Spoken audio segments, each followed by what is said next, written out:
هر یو سړی دا غواړي چې زه وظیفه وکړم او فوراً دې حقه کار وشي، یو قسم له معجزه دې وشي. په دنیا کې داسې یو سړی نشته دی چې د هغه یو کار نښتی. هر یو سړی به خامخا څه کار نښتی، هر یو سړی به خامخا څه په لانجه کې د وختی. کله کله داسې وشي چې سړی एकदम راګیر شي، یو طرف ته لاره د نجات او د خلاصینې سړی و چې خدای پاک اوس کوم ولاړ شم، اوس څه وکړم، چا نه مدد وغواړم، څه وکړم، څوک راسه مرسته کوي، څوک به نه کوي. نن مې دله داسې ارجنټ وظیفه راوړه محترم، ارجنټ چې فوراً به کار کوي.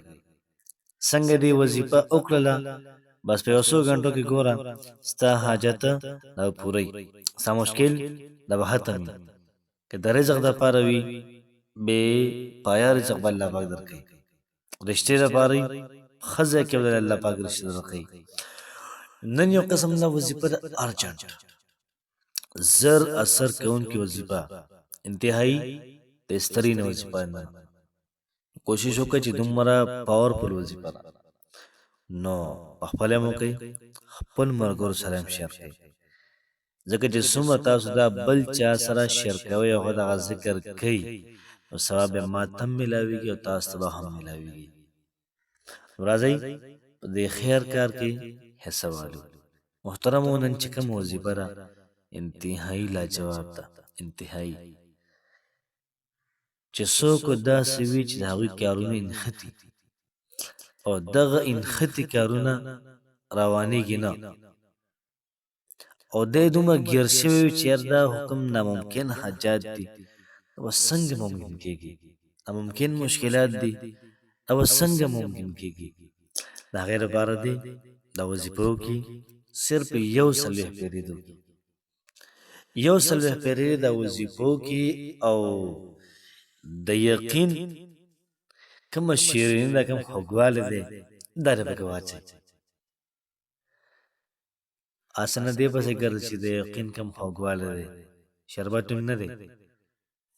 یقین دې ته ویل کېږي چې تا وظیفه وکړله او ستا 100% یقین و، نو مطلب یې همدغه دی چې څومره پکې د یقین د خوږوالي سیوا و، یقین پکې سیوا و، دومره به کار زر کوي، څومره ته پر امیده وي، پر اعتماده وي، دومره به زر کار کوي. ځکه الله وایي چې زما څومره بندګان دي را ټول زما نه وغواړي او زه یې ټولو له ورکړه وکړم نو بیا هم زما خزانو کې کمی نه راځي.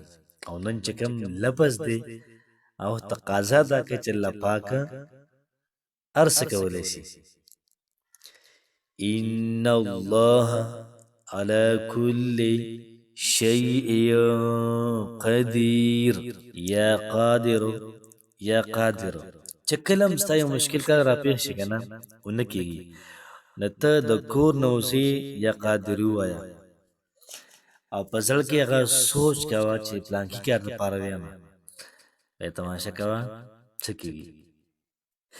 دغه رنګ یو مشکل کار له ته وځې د کور نه او ته را پته لګي چې دا نه کېږي، یا قادر یو څلوېښت پېرې ووایه مکمل پر اعتماده یقین سره، الله پاک به خامخا لاره کولاوي. محترمه خامخا به لاره کولاوي، ځکه الله پاک وایي چې ولله الاسماء الحسنى فادعوه بها، د الله دپاره ښکلي ښکلي نومونه دي، دغه الله په دغه نومونو رابلئ.